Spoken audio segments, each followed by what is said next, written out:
J'ai le plaisir maintenant d'inviter sur scène Guillaume Lachenal qui est CEO de Miliboo.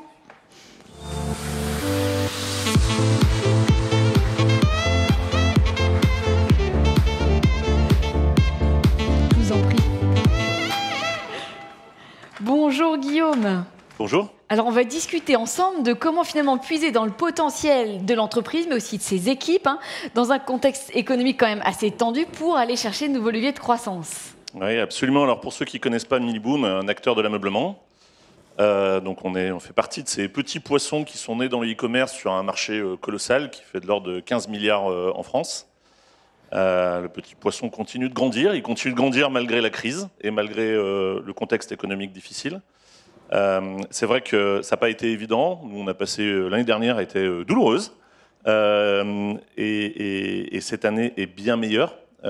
Et donc effectivement, on a changé pas mal de choses dans notre mode de fonctionnement. On a revu beaucoup de nos approches. C'est vrai que nous, on rivalise avec de très gros acteurs, des acteurs qui pèsent des centaines de millions ou des milliards. Vous avez quelques chiffres là justement sur Miliboo ? Alors Miliboo, on réalise environ 45 millions d'euros de chiffre d'affaires. On est donc sur un marché qui fait à peu près 15 milliards en France, dont 10% e-commerce.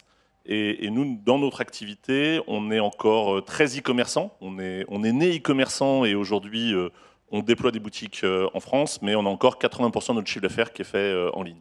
Et oui, on parlait de DNVB tout à l'heure. Alors, comment on fait justement pour garder le cap dans un contexte aujourd'hui quand même qui chahute ? Vous l'avez dit vous-même. Alors, pour bien comprendre ce qui s'est passé dans l'ameublement il y a un an, nous, on a vu nos coûts de matières premières multipliés par 5 à 10, suivant les endroits de production. On a vu nos coûts de transport maritime faire x10. Alors, qu'est-ce que ça veut dire, faire x10 ? Ça veut dire que pour certains de nos produits, le coût de transport était supérieur à la valeur de la marchandise. Donc, et ça, pas de façon tranquille où ça évoluait semaine après semaine. Non, de façon complètement brutale. C'est-à-dire que nos coûts, nos prix d'achat, ils pouvaient être multipliés par 5 d'un mois sur l'autre. Et donc, on a dû gérer cette situation-là, sur laquelle on ne pouvait rien faire. C'était à l'échelle mondiale et tout le monde a subi ça. Alors, certains ont décidé, devant ça, de maintenir leur prix. En général, ils l'ont regretté. D'autres ont fait comme nous, ils ont joué entre le frein et l'accélérateur en se disant on va essayer de faire quelque chose de comme on peut, et l'année sera difficile, ça l'a été. Sauf que si les coûts de transport maritime se sont, eux, stabilisés depuis, les autres problèmes, ils sont toujours présents. C'est-à-dire que les coûts de matières premières ne sont pas redescendus, au contraire, ils continuent d'augmenter. Le consommateur, il est toujours aussi exigeant, et nous, on vend des biens de consommation où si on ne change pas le canapé cette année, alors on changera l'année prochaine, c'est pas grave. Puis si c'est pas l'année prochaine, ce sera l'année d'après. Vous faites partie des fameux arbitrages potentiels. Exactement. Et malgré tout, on a des ambitions de croissance et d'amélioration de notre marge. Alors Miliboo est une entreprise cotée sur Euronext aujourd'hui, donc vous trouverez nos chiffres un peu partout sur Google. On vient de publier nos derniers chiffres récemment. Donc dans ce contexte, on arrive malgré tout à faire une croissance à 2 chiffres et améliorer nos marges. Donc ça a été quelque chose de compliqué. Il a fallu revoir notre stratégie. Clairement, si vous n'êtes pas agile dans un contexte comme celui-là, vous êtes mort. Beaucoup de nos confrères sont morts l'année dernière. Donc il faut absolument miser sur votre agilité. Et surtout, je pense que ce qui a fait le succès de tout ça chez Miliboo, c'est l'internalisation. Nous, on confie très peu de choses à des tiers. Ça, c'était déjà le cas, l'internalisation, ou ça fait partie des actions qui ont été mises en place ? Alors, non, c'est maladif chez nous. C'était déjà le cas et on était particulièrement armés. Nous, on a un modèle économique où on ne travaille pas avec des grossistes, des distributeurs. On conçoit nos produits, on les met en production dans des usines partenaires, on les importe, on les stocke et on les vend en direct au consommateur final. On n'a pas de revendeurs ou de boutiques qui ne soient pas des boutiques 100% Miliboo. Il n'y a pas de franchisé ni rien du tout. Donc l'internalisation, c'était déjà dans notre ADN. Mais dans des périodes comme ça, il faut encore plus resserrer les rangs. Il ne faut surtout pas confier soit une partie de votre marge, soit la stratégie de votre entreprise à des tiers. C'est le moment d'être sur le pont et d'avoir la maîtrise de l'ensemble de tous ces points.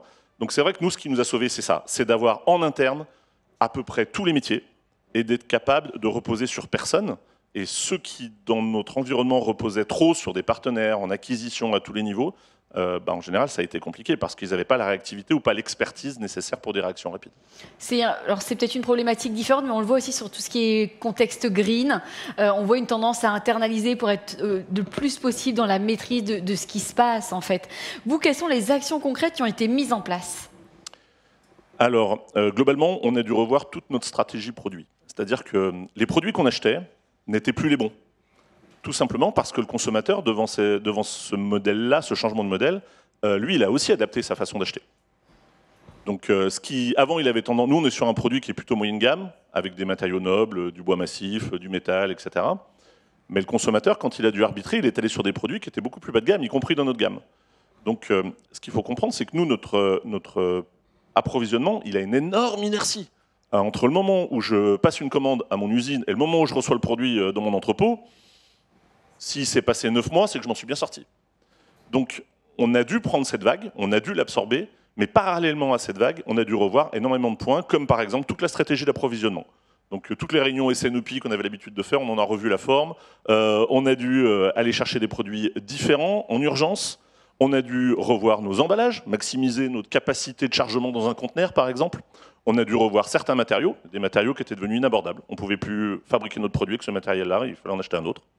Donc, on a dû revoir notre stratégie d'acquisition, parce que, effectivement, aujourd'hui, si vous êtes trop dépendant d'un tiers, moi, je vois, j'ai l'habitude de regarder sur les salons marketing toutes ces belles publicités, plus 32%, plus 50%, plus 25% sur vos acquisitions.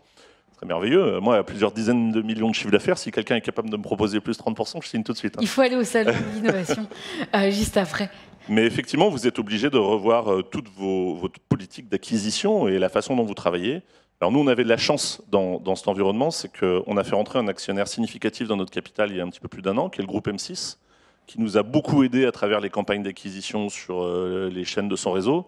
Et c'est vrai que c'est venu soutenir de façon assez puissante les campagnes marketing en ligne, et ça nous a permis de réduire notre budget marketing parce qu'on avait un effet notoriété et une réassurance de nos clients à travers ces campagnes télé. Et il y a eu un espèce de cercle vertueux où les campagnes télé nous ont pas coûté si cher, mais le budget marketing, lui, il a baissé, et finalement, on a réussi à traduire tout ça par une optimisation de notre budget.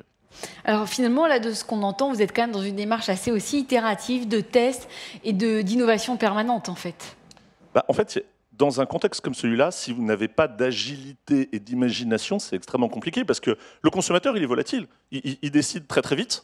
Il est extrêmement exigeant. C'est-à-dire que moi, je pense que la première chose que nous a apporté cette crise, en tout cas la crise qu'on traverse, c'est de l'excellence. On a été obligé de passer plusieurs niveaux d'excellence parce qu'aujourd'hui, pour capter ce client, il faut être bon absolument partout.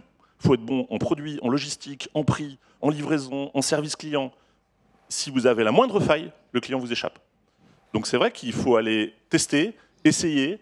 Moi j'entends beaucoup parler de l'IA, mais moi j'aurais tendance à vous dire, très bien, c'est un outil dans la caisse à outils, mais n'oubliez pas une chose, vous mettez l'humain au cœur de votre business, et là ça devient intéressant.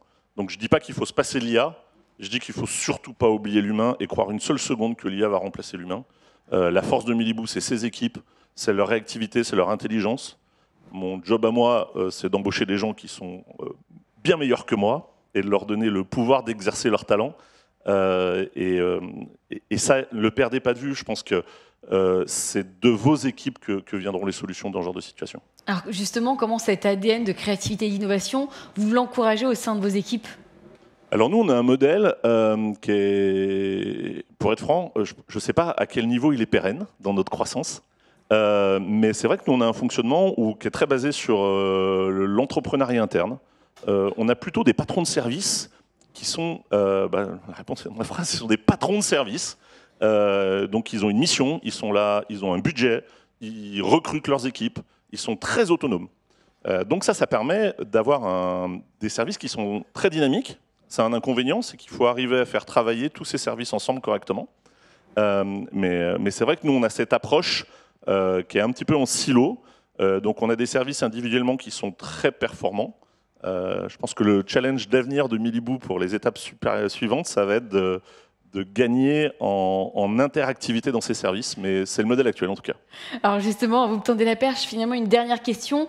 On a des résultats concrets de ces actions, je suppose, en termes de chiffres, et surtout quelle perspective dans un contexte qui sait, a priori, n'est pas prêt de s'améliorer, en tout cas pas tout de suite. Les perspectives, chez nous, elles sont plutôt bonnes. On table toujours sur une croissance très positive cette année. On a publié nos chiffres il y a quelques jours sur le parcours de l'exercice, qui est pour l'instant une croissance de 12%, une amélioration de nos marges. Donc l'idée est de ne pas perdre le cap et de continuer à faire exactement ce qu'on fait là. On ne s'attend pas à des miracles non plus. Je pense que c'est une période où il faut veiller sur sa marge et sa rentabilité comme le lait sur le feu, quitte à laisser un tout petit peu les objectifs de croissance de côté.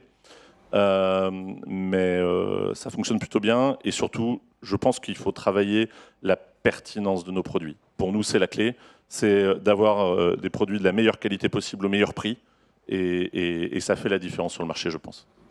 Eh bien, merci. Merci beaucoup, Guillaume. Merci.